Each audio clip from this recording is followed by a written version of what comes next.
आशा करता हूं आप सब बहुत अच्छे होंगे। मेरा नाम है सिद्धांत अग्निहोत्री।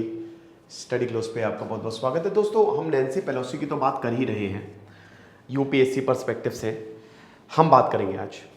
देखिए, जो लेक्चर्स होते हैं वो यूपीएससी के लिए बड़े इंपॉर्टेंट होते हैं। तो आपको पता ही है, ये आता है हमारा इंटरनेशनल रिलेशन में।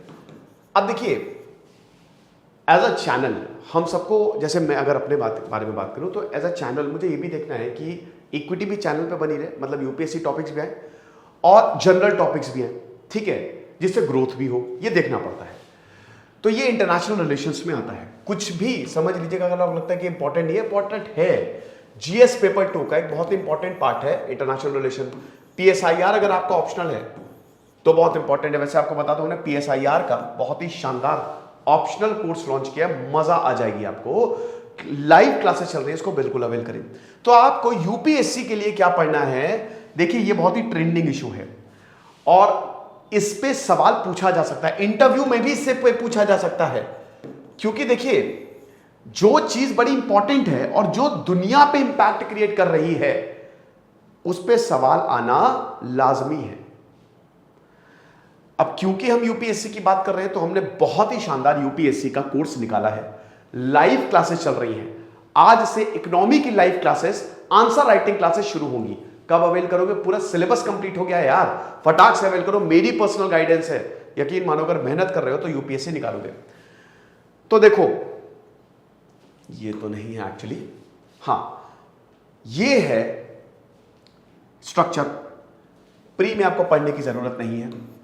प्रीलिम्स में आईआर ना के बराबर पूछा जाता है, पूछ भी लिया तो शायद एक सवाल, बट प्री में आईआर नहीं पूछा जाता है, इंटरनेशनल रिलेशंस नहीं आती है, ठीक है। लेकिन मेंस में पूछा जाता है और आपको मेंस ही तो प्रिपेयर करना है। सबसे इंपॉर्टेंट तो मेंस एग्जाम होता है। जीएस पेपर 2 में bilateral, regional and global groupings में एग्रीमेंट्स इन्वॉल्विंग इंडिया और इंडिया इंटरेस्ट में यह सवाल पूछा जाएगा, और यकीन मानिए पूछा ही जाएगा, क्योंकि ये इस साल की दूसरी सबसे बड़ी घटना होगी। अगर ऐसा होता है तो चाइना इन्वेड कर देता है, नहीं तो वैसे भी है ये, क्योंकि ये पूरे महीने चलने वाला है।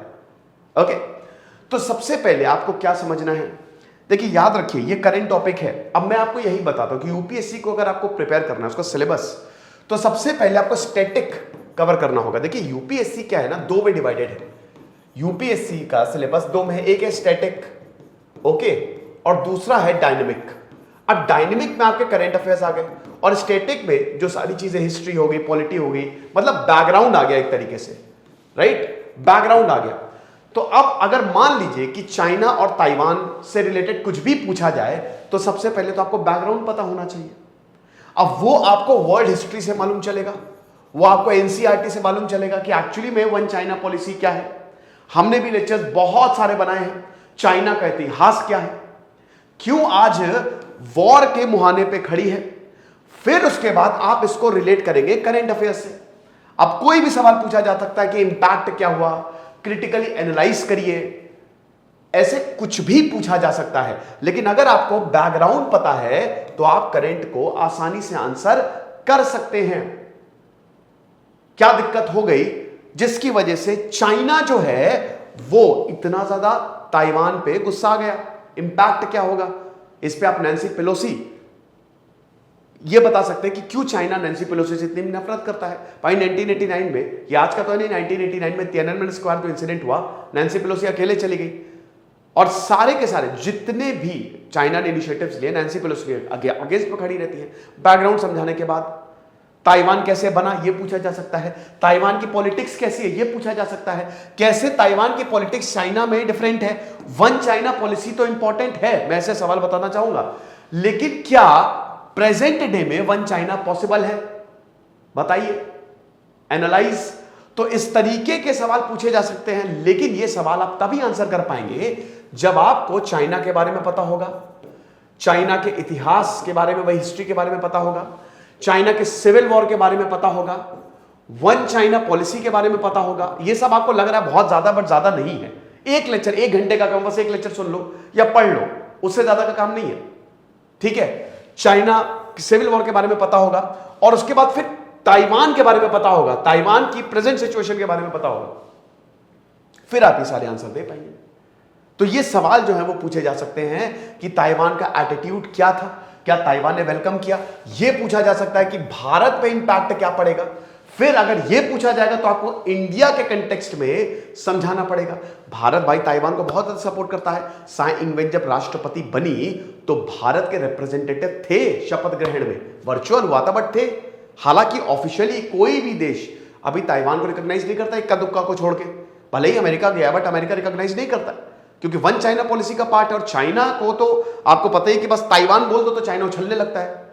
तो ये सारी चीजें आपको समझानी पड़ेंगी अमेरिका के कंटेक्स्ट में कि ताइवान का इशू क्या अमेरिका और चाइना के बीच में युद्ध करवा सकता है, अगर तब तक युद्ध नहीं हुआ तो, या पूरी दुनिया में क्या इंपैक्ट हो सकता है। ताइवान जो है वो आपको पता होगा कि चिप इंडस्ट्री में बहुत आगे है। तो चिप इंडस्ट्री जो है पूरी दुनिया में सबसे बड़ा तो इंपैक्ट यही है कि पूरी की पूरी जो प्राइसेस है वो बढ़ सकते हैं, चिप इंडस्ट्री खत्म हो सकती है। ये सारे सवाल जो हैं वो पूछे जा सकते हैं। लेकिन इसके लिए जैसा कि मैंने बताया, सबसे पहले आपको बैकग्राउंड पता होना चाहिए। बैकग्राउंड स्टैटिक पार्ट अगर आपको पता नहीं होगा तो आप करंट से रिलेट नहीं कर पाएंगे। करंट अफेयर्स आसान है बशर्ते आपको स्टैटिक पार्ट पता हो, राइट। तो इस तरीके से आप आंसर करेंगे। और ये सारे लेक्चर्स मैंने बनाए हैं, ठीक है, इसको आप देख सकते हैं। चाइना के ऊपर भी बहुत सारे लेक्चर्स बनाए हैं, तो आपको एक अच्छा ओवरव्यू जो है वो मिल जाएगा। ये देख सकते हो ना, एवरीथिंग। एनसीईआरटी के भी कुछ सेशंस मैंने लिए हैं। फिलहाल आप हमारे कोर्सेज को जरूर अवेल करो, उसमें तो हम आंसर राइटिंग बता ही रहे हैं। इनफैक्ट इंटरनेशनल रिलेशंस की आंसर राइटिंग अभी चल रही है, तो मिस ना करें। Thank you so much.